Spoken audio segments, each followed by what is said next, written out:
ललिता और उमेश मुजफ्फरपुर के पास बसे एक गांव में छोटा सा चाय का खोखा चलाते थे। रोजाना की जो भी कमाई होती थी उसी से ललिता और उमेश अपना और परिवार का गुजर बसर करते थे। परिवार में ललिता की ननद और 2 बच्चे थे। ये लो भैया जी आपकी चाय। उमेश भाई जरा एक चाय और मठरी देना। ये लो भैया जी। अरे अरे ये बारिश तो बहुत जोरों की शुरू हो गई, पिछले 3 दिन से नहीं रुक रही। हम तो सोच रहे हैं कि कल सुबह ही ये गांव छोड़कर शहर चले जाएं। अब ये कोई भरोसा नहीं कि कब क्या मुसीबत आ जाए, समझ रहे। गांव में सब लोग आपस में ऐसे ही बातें कर रहे थे। ललिता का मन इन सब बातों को सुनकर घबरा रहा था। उसे बाढ़ में होने वाली समस्याओं की बहुत फिक्र हो रही थी। इसी कारण ललिता को रात में नींद नहीं आ रही थी। आधी रात के वक्त अचानक गांव वालों ने शोर मचा दिया, जिसे सुनकर ललिता घबरा गई। तभी पड़ोसी श्याम और उसकी पत्नी सामान सिर पर लाद कर जा रहे थे। क्या हुआ श्याम भैया, आप सब ये सामान लेकर कहाँ जा रहे हो? ये सब गाँव वाले कहाँ जा रहे हैं? ललिता भाभी, नदी में पानी का स्तर बढ़ गया है। चेतावनी मिली है कि हमें इस इलाके को जल्द से जल्द खाली करना होगा। हाँ। ललिता जल्दी से उमेश को उठाती है, पर तब तक बहुत देर हो चुकी थी। नदी का पानी गांव में फैल चुका था। पूरा गांव बाढ़ की चपेट में आ चुका था। लोगों के घर उस बाढ़ में डूब रहे थे। कुछ ही देर में सब तबाह हो गया। हे भगवान, अब क्या होगा? हम इस बाढ़ के पानी से कैसे बचेंगे? बंटी, पिंकी, जल्दी उठो, हमें यहाँ से जाना होगा। भाभी, ये सब क्या हो रहा है? बाढ़ में हमारा पूरा घर डूब गया है। माला, ललिता, तुम दोनों जल्दी जल्दी सामान उठाओ, हमें यहाँ से दूसरी जगह जाना होगा। जिसके हाथ में जो सामान आया उसने उठा लिया। पानी का स्तर लोगों के सीने तक पहुंच गया। चलते चलते उमेश, ललिता दोनों बहुत थक गए। उनकी जान पर बनी हुई थी। उमेश ने बेटे को कंधे पर बिठा रखा था। बहुत दूर तक चलने के बाद भी उन सबको कहीं कोई शौचालय नहीं मिल रहा था। माँ, मुझे बहुत जोरों की लगी है, मुझे जाना है। सुनो, तुम वहाँ किनारे तक आओ, मैं सामने आड़ में से शौच करवा देती हूँ। ललिता पिंकी को शौच के लिए ले जाती है, पर वहाँ सारे शौचालय टूटे हुए थे। माँ, यहाँ पर तो सारे टॉयलेट टूटे हुए हैं, यहाँ नहीं बैठा जाएगा। सारे शौचालय टूट चुके थे। ललिता ने बाढ़ के पानी में बड़ी मुश्किल से पिंकी को शौच करवाया। वो तो बच्ची थी, वो तो इस बात को मान गई, पर बड़ी महिलाओं का क्या? वो कहाँ पर शौच करे? यही परेशानी का सबसे बड़ा कारण था। ललिता, उमेश और बच्चे बाढ़ में आई इस समस्या को झेलते रहे। क्या करेंगे? बाढ़ से गाँव में परेशानियाँ बढ़ती जा रही है। रात भी हो गई है। आज रात इसी टूटे छप्पर के ऊपर बैठकर गुजारा करना पड़ेगा।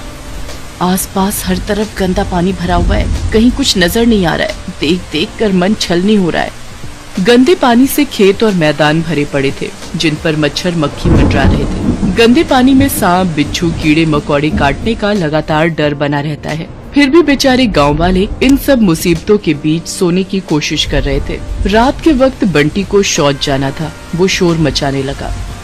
माँ, मुझे जाना है, मुझे बहुत तेज लगी है, मेरी टॉयलेट यहीं निकल जाएगी। तुम लेटी रहो ललिता, मैं बंटी को यहीं पास में कोई साफ जगह देखकर करवा दूंगा। उमेश बंटी को शौच कराने ले जा रहा था। अंधेरे में उसे दिखाई नहीं दिया।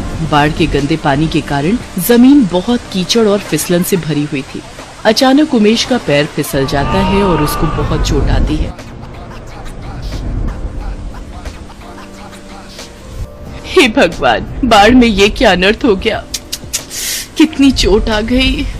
क्या करूं ललिता, अंधेरे में दिखाई ही नहीं दिया। भाभी, अगर शौचालय खराब नहीं होते तो भैया के ये चोट ना लगती। बाढ़ का पानी उतर भी जाता है तो उसके बाद भी शौचालय तो हमें मिलने से रहे।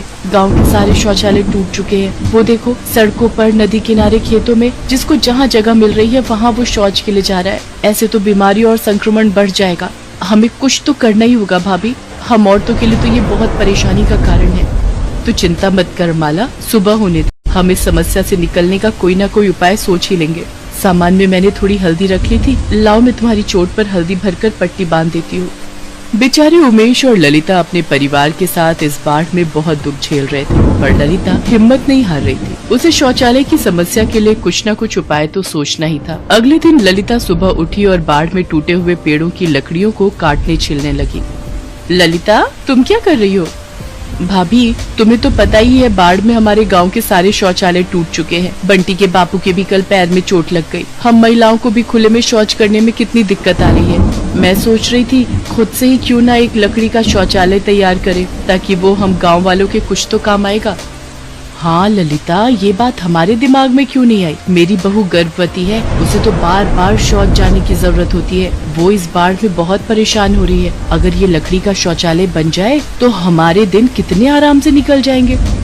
ललिता, हम औरतों की और भी बहुत सी परेशानियां होती हैं, जिस कारण हमें शौच की जरूरत होती है। गंदगी में शौच करने से हम औरतों को कोई बीमारी ना लगे, इससे बचने के लिए हम सब तुम्हारे साथ लकड़ी का शौचालय बनाने में मदद करेंगे। चलो बहनों, हम भी ललिता का साथ देते हैं। गांव की बाकी औरतें भी ललिता का साथ देने के लिए आ गयी। सबने टूटे हुए पेड़ों की लकड़ियों को तोड़कर काट कर इकट्ठा किया और धीरे धीरे सबके प्रयासों से लकड़ी की दीवारें खड़ी हो गयी। और कड़ी मेहनत और लगन से ललिता ने लकड़ी, कील और खपच्चियों की मदद से शौचालय का निर्माण कर दिया। लकड़ी का शौचालय बनने से गाँव की औरतों को बहुत आराम मिल गया था। अब ललिता, तुम्हारे प्रयासों को देखकर हमने सोचा है कि हम और भी लकड़ी का शौचालय निर्मित करवाएं, जिसकी सारी जिम्मेदारी मैं तुम्हें और उमेश को देता हूँ। अगले कुछ ही दिनों में हम इस गांव में लकड़ी के और भी शौचालय बनवा देंगे हैं। धीरे धीरे सब कुछ ठीक हो जाता है और गांव में अब लकड़ी के शौचालय बन चुके थे, जिसकी पहल ललिता ने की थी। अगर ललिता जैसी हिम्मत हर व्यक्ति में आ जाए तो वो किसी भी परेशानी का सामना आसानी से कर सकता है। ये बात ललिता ने साबित कर दी थी।